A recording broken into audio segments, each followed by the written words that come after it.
तो आज का वीडियो यहाँ पे फर्स्ट ईयर के FON जो कि तीसरा नंबर का होता है सब्जेक्ट, तो मैं फंडामेंटल ऑफ नर्सिंग जो कि तीसरा सब्जेक्ट होता है इसका ऑल टाइम हिट क्वेश्चन दूंगा, इंपॉर्टेंट क्वेश्चन दूंगा जिसको आप पढ़कर काफ़ी शानदार एग्जाम में कर सकते हैं और नॉलेज अपने आप को प्राप्त कर सकते हैं। देखिए, पढ़ाई का मतलब सिर्फ और सिर्फ एग्ज़ाम पास करना नहीं होता है। एग्ज़ाम पास आप 1 महीने में कर लेंगे, ठीक है। मैं ये जो क्वेश्चन दे रहा हूँ आप इस सबको 1 महीने में आप जो है तैयारी करके एग्ज़ाम में 90% नंबर आप खुद से ला सकते हैं। लेकिन ये जितना मैं दिया हूँ इसको अगर आप डिटेल से अच्छे से पढ़ेंगे तो आपको नॉलेज भी पूरे फंडामेंटल ऑफ नर्सिंग को लगभग हो जाएगा।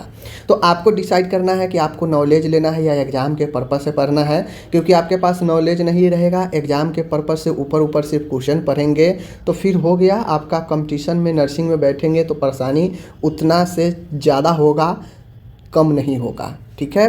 तो आपको डिसाइड करना है क्या करना है। मैं कंटिन्यू डिटेल्स क्लास दे रहा हूँ, इसी चैनल पर प्लेलिस्ट बना है, आप जाकर देख सकते हैं। हर एक साल का अलग अलग प्लेलिस्ट बना है। अभी 24 से 25 के लिए क्लास चल रहा है, तो अभी जैसे ही इंपॉर्टेंट क्वेश्चन समाप्त होगा मैं फिर से क्लास शुरू करूँगा जहाँ से स्टॉप किया था, ठीक है। तो यहाँ पे आप देख लीजिए, पहला आप चाहें तो स्क्रीनशॉट ले सकते हैं या इस सबको मैं जो है nursingyan.com पर इम्पोर्टेंट क्वेश्चन डाल दूंगा, ठीक है ना। nursingyan.com पर आपको ये जो है मिल जाएगा इम्पोर्टेंट क्वेश्चन। पहला क्वेश्चन आपके सामने में है, ठीक है, देख लीजिए।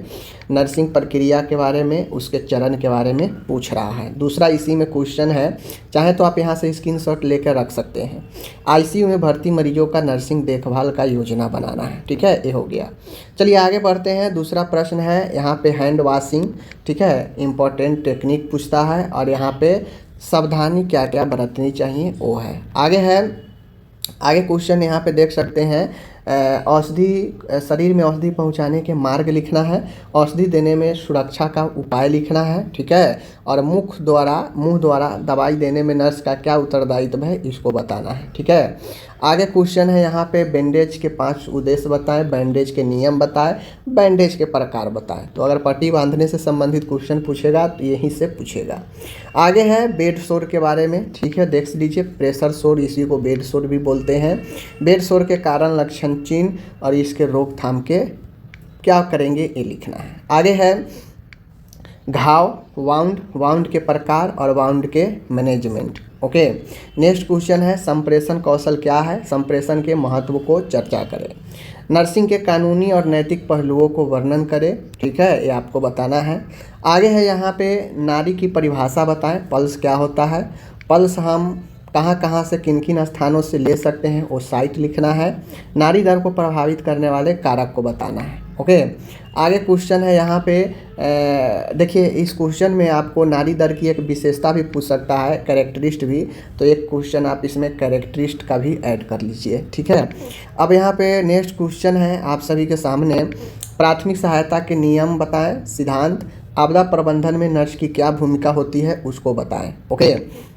नेक्स्ट क्वेश्चन है असेसमेंट को परिभाषित करें, असेसमेंट के प्रकार और इसका उपयोग बताएं और असेसमेंट के उदाहरण सहित विभिन्न विधियों को समझाएं। तो ये सब लॉन्ग क्वेश्चन है। अब आगे मैं इसी में बढ़ूँ तो एनीमा के ऊपर है, एनीमा के ऊपर टोटल है, एनीमा क्या है, प्रकार क्या है, निर्देश क्या है, एनीमा देने के बाद रोगी का देखभाल बताइए। तो एनीमा एक अच्छा क्वेश्चन है, ओके। आगे मैं बढ़ूँ तो 12 है ओरल केयर, ओरल केयर में नर्स की भूमिका, ओरल केयर में क्या क्या सामान लगते हैं सबको सूचीबद्ध करना है, ओके ना। नेक्स्ट है 13 नंबर है बिस्तर बनाना क्या है, बेड मेकिंग क्या होता है, बेड मेकिंग के प्रकार, बेड का प्रकार, उद्देश्य और इसमें लगने वाले सामान की सूची बताएं और बिस्तर बनाने के सिद्धांत को लिखें, ठीक है। तो एक क्वेश्चन हो गया। आगे है यहाँ पे विभिन्न आराम के साधनों को सूची बनाते हुए सभी के उपयोग परिभाषा सहित लिखना है। जो कंफर्ट डिवाइस होता है मरीज के लिए वो सारे के नाम लिखकर सारा का उपयोग और परिभाषा लिखना है, ठीक है। नेक्स्ट क्वेश्चन है अस्पताल क्या है, प्रकार लिखे और साथ में नर्सिंग एथिक्स तो ऊपर मैं बता ही दिया हूँ। यहाँ पे नाइटिंगेल का परिचय लिख लीजिए, फ्लोरेंस नाइटिंगेल का परिचय, ठीक है, ऐड कर लीजिए। तो ये हो गया अपना। अब यहाँ पे जो भी है शॉर्ट क्वेश्चन है, यहाँ पे गोल्डन रूल फर्स्ट एड का जो कि ऊपर में दिया ही है। अस्पताल का कार्य क्या क्या होता है, नॉर्मल है, फीवर, प्रकार और नर्सिंग देखभाल, ओके। आगे है मानसिक स्वास्थ्य व्यक्ति के, मेंटली हेल्थ व्यक्ति के लक्षण बताएं, वृद्ध व्यक्तियों की नर्सिंग देखभाल बताएं, नमूने संग्रहित करने का क्या क्या उद्देश्य होता है, ठीक है ना। नर्सिंग में आराम के लिए अपनाई जाने वाली पोजीशन के बारे में बताना है, ठीक है ना। विभिन्न position, Fowler position, supine position, prone position, ठीक है ना। तो ये सब जो है आप ध्यान में देख लीजिए। शरीर में तापक्रम व नाड़ी कहाँ कहाँ से ले सकते हैं उसको लिस्ट करना है। सांप काटने पर फर्स्ट एड बताना है। शौक में प्राथमिक सहायता बताना है, शौक के मरीजों के। फ्रैक्चर में फर्स्ट एड बताना है। नर्स के गुण बताना है। पोषण पर प्रभाव डालने वाले विभिन्न पहलुओं को लिखना है। बायोमेडिकल वेस्ट के बारे में लिखना है, समझ गए। फ्रैक्चर क्या होता है इसके बारे में लिखना है। स्टीम इनहेलेशन, ठीक है, क्या होता है। स्पंज बाथ का उद्देश्य बताना है। फिजिकल एग्जामिनेशन और इसके लेने के उद्देश्य और मेथड बताना है। बैरियर और आइसोलेशन के बारे में बताना है, बैरियर नर्सिंग के बारे में। ये सब शॉर्ट क्वेश्चन है। मरीज के भर्ती की प्रक्रिया और प्रकार को समझाइए। ओके। रिकॉर्ड और रिपोर्ट्स पर संक्षिप्त में नोट्स लिखना है। पर्सनल हाइजीन के बारे में बताना है।